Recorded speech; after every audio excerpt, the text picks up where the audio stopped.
Welcome to One Tired Teacher, episode 89, How to Plan a Virtual Open House, Meet the Teacher Night. So I'm not going to lie, it's a crazy time in schools right now. We are talking about, so a lot of people are going back virtually, but then we have schools in states like mine, this is insane. We are going back full time, like face to face. So kids come in the school, but parents, we want you to stay home. So it's a very confusing situation, and I might have to rant just a little bit. But the good news is that I'm going to help you figure out how you can do this, how you can meet this expectation, this open virtual open house, meeting the teacher night, and what you can do. And honestly, I'm going to tell you, there's some cool ideas that you can take from this episode and use them from now on because it makes life so much easier. I hope you stick around.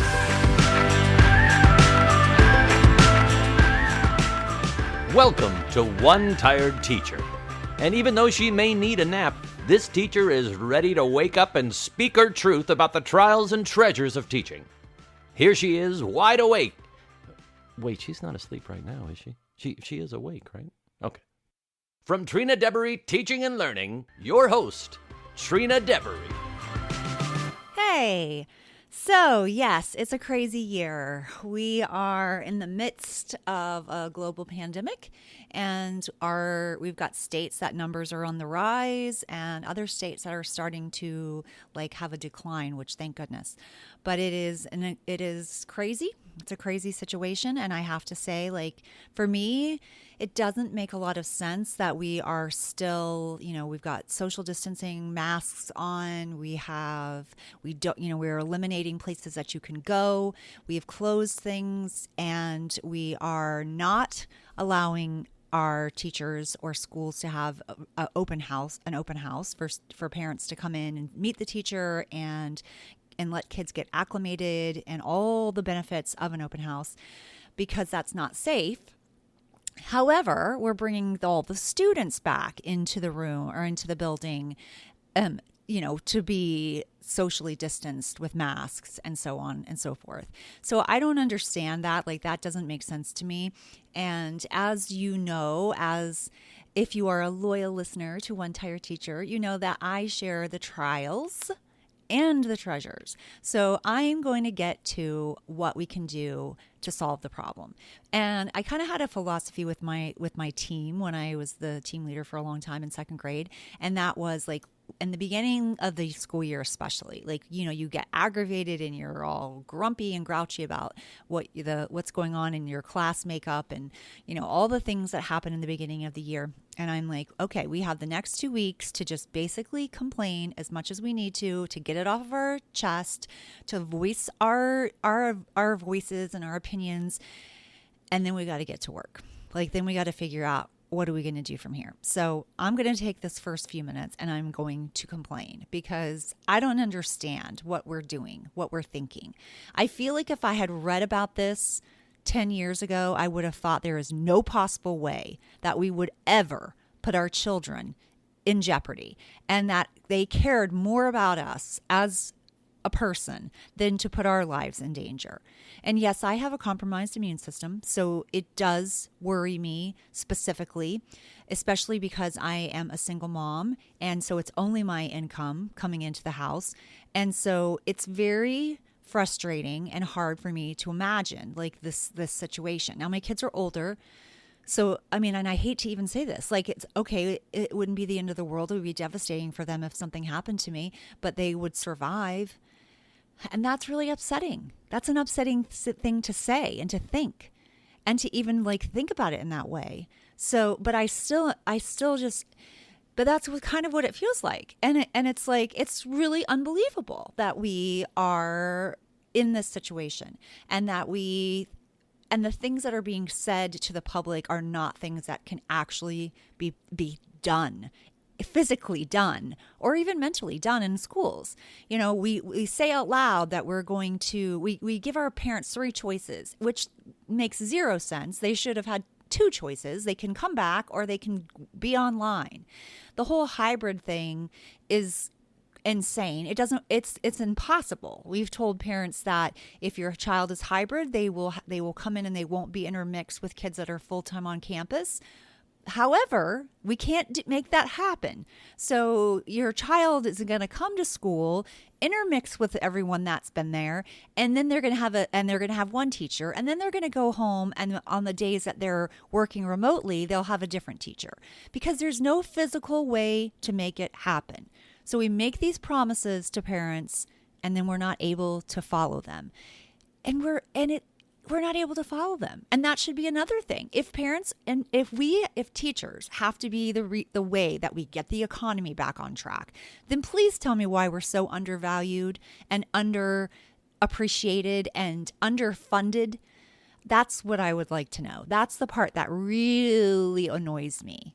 And I wonder, I think that to myself. I think I don't understand that. So if it's such a big deal for us to be there on campus teaching to, in person, then I want to, and it's so important for that. Then parents need to understand if you're making this choice, you're taking the risk. It's on you. It's not up to the school to be able to bend over backwards and literally kill their teachers so that we can make sure that we are providing a place for your child to be. Not even the fact that we're providing an education, but just such a place for your child to be. That makes me angry. It makes me angry. It makes me upset. It makes me sad. And I just think that there's so many things that are wrong with that. And I feel terrible for teachers that are in this situation and are feeling forced and scared. Like I started on this past Monday. I started back to school and I literally spent the whole entire Sunday crying. I just cried on and off all day long because I was terrified. I felt scared and I felt overwhelmed and I felt like, how are we going to do this? And then I watched people all week long have like meltdown after meltdown because it's so hard. So hard. People coming around with spray bottles and a bottle of soap and there you go. And that's how we're going to keep the school clean because the custodians will be disinfecting. I don't know. It just like literally blows my mind. If people really understood what's actually going to happen, would they make the same choice? That's what I want to know. And people that are promising things that they themselves don't have to deliver, that is something that drives me crazy. So, okay. We got through that part. I said my piece. I'm very upset about that. I feel like teachers deserve better and more than that. And our children of all people deserve better. And if one more person says that they don't get as sick or they don't get sick, that's not even true. It's like 23% of the cases right now are in children. That's crazy. And the fact that they're carrying this to people in their house that are at risk and their family members, it's just mind-blowing to me. And so it bothers me. All right. So, okay. I had my moment and that lasted a little longer than probably needed to be. So let's get down to what are we going to do about it? So we are at school. We have to figure out solutions to some massive hurdles. So this is one of the hurdles, and that is how to plan a virtual meet the teacher or a virtual open house.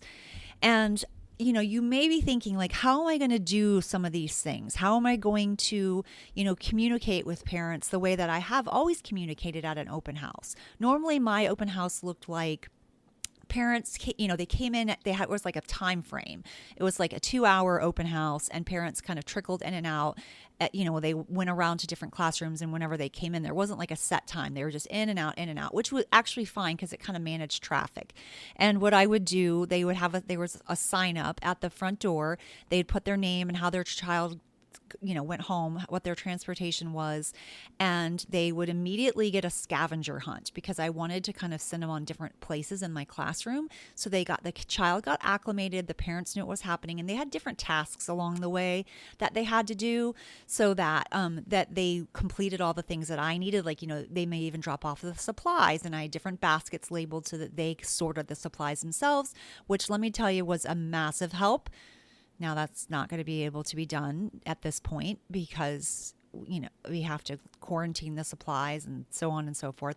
But so much of this can be done. And then I had a computer open for parents to fill out an information like form. It was a Google form that I created, and then that I could look at each response, or I could look at it on a spreadsheet. That's how Google Forms works. And it was extremely helpful, and it was very valuable. And I've been did that for a long time. And I could always find parents' phone numbers and information, and it was right there at my fingertips whenever I needed it. It was a huge time saver and a huge lifesaver many times. So I believe that we can still do some of these things in a virtual way, because we still have some very important objectives that we would have in a brick and mortar open house that we also want to include in our virtual open house. And those are really some key things: are to meet and connect with our families and our students. Like, we want to be able to do this virtually, just like we would in a regular open house. We want to communicate that important information that we have to share with our families, such as, our grading policy, or what time we eat lunch, or what time school starts, or any of those kind of vitally important pieces of information that you normally would share with a parent. You still want to do that virtually. We also need to collect that information, and we can use forms, and we can use Google Forms even easier virtually than we can having our computers or devices set up for them to fill out in the classroom. Now they can do it on, and they're at their leisure, basically, which makes it much easier in that sense.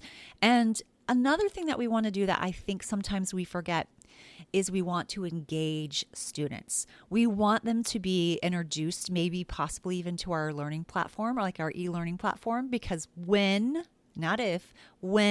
we have to transition to online learning full time, then students will have some familiarity with it. I can't get that word out. And if you are doing virtual learning, if you had to listen to my rant and you actually get to do virtual learning, then yay, good for you. And isn't it funny, though, how sometimes when you get what you don't want, like people that have to do e-learning are like, no, I don't want to do this again. It was so hard in the spring, and I want to just be with my kids. And then it's like, but the people that have to do it are like, no, I want to go back to e-learning even though it was hard, because I don't want to get sick. And it's like, you just, you can't win sometimes. You really can't win. But anyway, so hopefully you take into those considerations, like the meeting your families, communicating, collecting the information, and engaging your students. So that's something to definitely keep in mind. Because it's a really important night. Like, it's a time where you start to build that community, and where you start to, have that relationship with your parents. It's an important connection to be made, so that you feel like you're in it together and you're working as a team. I think that's really necessary, and I think it's important for us to do that, no matter what that looks like, whether it looks like it's in person or whether it looks like it's happening virtually. So let's talk about some things that you can prepare for a virtual open house. So think about some of the documents that you might have in your regular open house, because you're going to still want to have those things. It's still going to be really important to have all those things necessary. So again, like you might have a sign up. That might be something that you have right away, because you want parents to kind of, almost like a virtual sign in. That would be important, because you want to know who showed up, who came, and you might want to have a little bit of, more information that goes in that. Like, you can actually put your virtual sign up that can now be combined with your information gathering. Like, what's the mom's dad that, who does the child mainly live with? What's the mom's phone number, the dad's phone number, the guardian's phone number? Like, those kinds of things are really important. You can kind of gather that all in one place, which is really helpful. And you might even have a virtual meet the teacher letter. And I actually have, and I'm gonna tell you, I have a virtual open house packet that has all these documents inside of it. So, and it is editable, so you can make it your own, and all that part of the work has been done for you, which I have to tell you, it took me a long time to make this. It was really time consuming, but I thought if I end up having to be in a classroom, this will work for me, and this is what I would need, and this is based on what I had to do in my own classroom anyway. And so it is available for you. I'm going to link to it in the show notes. If you are driving or you're working out and you're like, I can't read the show notes, then you can hop on over to my TPT store at Trina Debery Teaching and Learning, and you can find the virtual open house, virtual Meet the Teacher pack that I have, and you can grab that. But that's available for you. But I'm going to still go over some things for you if you decide you want to create your own, because sometimes you want your very own, and that's okay. So I would definitely include a virtual sign-in sheet with, and then gather that information. And it's easy to do through a Google Docs where you're asking those questions, and then you can literally see each individual response of what a person said, and it can also be in a spreadsheet. You can look at it through a spreadsheet view, and it shows you everybody all at one glance, which is really helpful. I think it's important to have a meet the teacher, some kind of meet the teacher, not necessarily a brochure, but something kind of like that, especially if it's virtual. Then you can do the same kind of thing, like telling people what time the school day starts, a little bit about yourself. I always include that I have 2 kids, and I usually told what grade they were in, and where they went to school with me, and things like that. Like, I have a cat named Tebow. Like, I would tell those kinds of things because you want to start to be personal, and you want your parents to see you as a person, and to show a little bit of vulnerability, possibly, because that helps people get to know you a little bit, and honestly, it helps them trust you. So I think that can be helpful.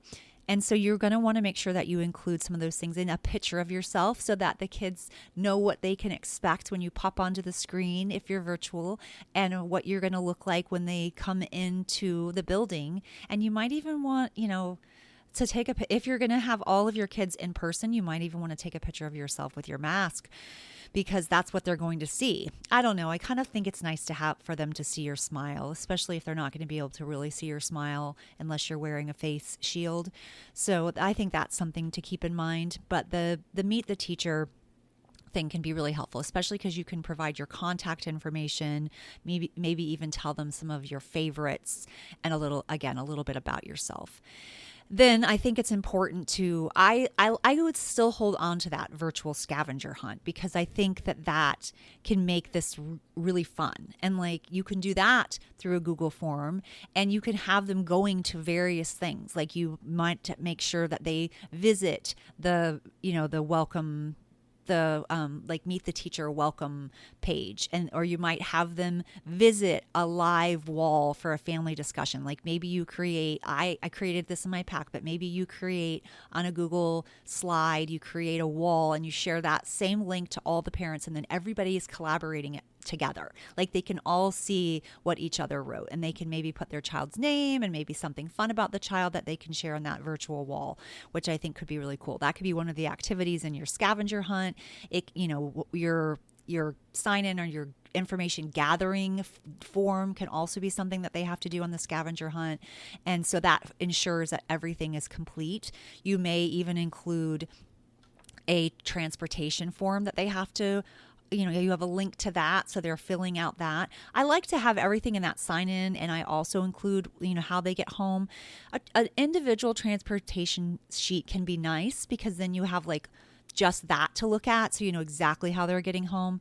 And so that's possible. Maybe a volunteer page, so that you're getting volunteers eventually. And if you're not going to be able to have any adults at the building or in the building, then maybe you want to see if people are willing to do like some virtual work, like some help for you, especially if you have to like grade things in Google Slides, and you're going to have to go in and out of slides. And obviously you're not going to have parents grading, but maybe you're going to have them, reporting something back to you, or they're possibly getting something ready for you, or maybe they're doing some cutting or things like that, or sorting from their house. Like, maybe they have a pickup and they are willing to do some picking up and then dropping things back off.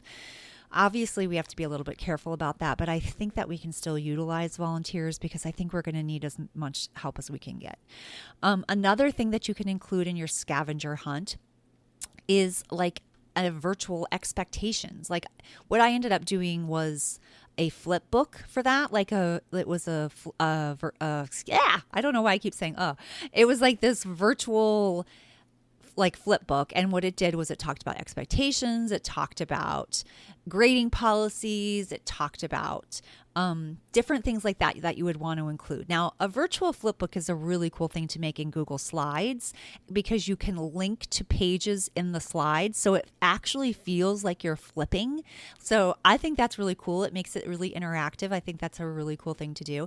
And that can also be one of the activities in the scavenger hunt that they have read through the virtual flip book, or the welcome flip book. So I think that can be something to think about. Another thing that you can include in your welcome flip book would be like your schedule and your expectations, and possibly if you're going to have homework, like your policy on that, how you're going to grade, and maybe even a little bit about information that you're going to study or you're going to learn more about. That can be really helpful as well. All right. And then another really cool activity that I think is fun is I included in my virtual scavenger hunt like an activity using Padlet because I wanted them to get used to some technology that we're going to use. And Padlet is a great platform for kids to, it's almost like a giant like visual board. So like they post a picture. I'm not sure if you can do a video on Padlet because it's very similar to Flipgrid, which I've talked about on the podcast. So and I'll link to those episodes in the show notes. I went through Flipgrid, quite extensively. So if you want to hear some more about that, but Padlet is really cool. So like they can do a picture and then they can tell a little bit about it, and then other kids can reply to the picture. So it's a good way to start building that community, which I think can be really cool. And in my packet, I included a Padlet background, which is super cute. And it will, give you a place to start when there's blank pictures on the page at first. Now it's going to go over the top of that background, but you can kind of see a sneak peek of it in the background once kids start like posting. So that's really cool. Another thing that I have them do in the in the scavenger hunt, is I have them visit the platform that we're going to ultimately use. Like, for example, we're using Schoology. It's our learning management system. So I do have them log into Schoology and I give them some, specific directions. You might even include a video tutorial, and I show them where they need to go and how it kind of looks. Now, if you think that's going to be overwhelming, then don't put that in the scavenger hunt. Make that something that you do when you set up times to meet with your parents, which is another thing that I think is important for a virtual meet the teacher.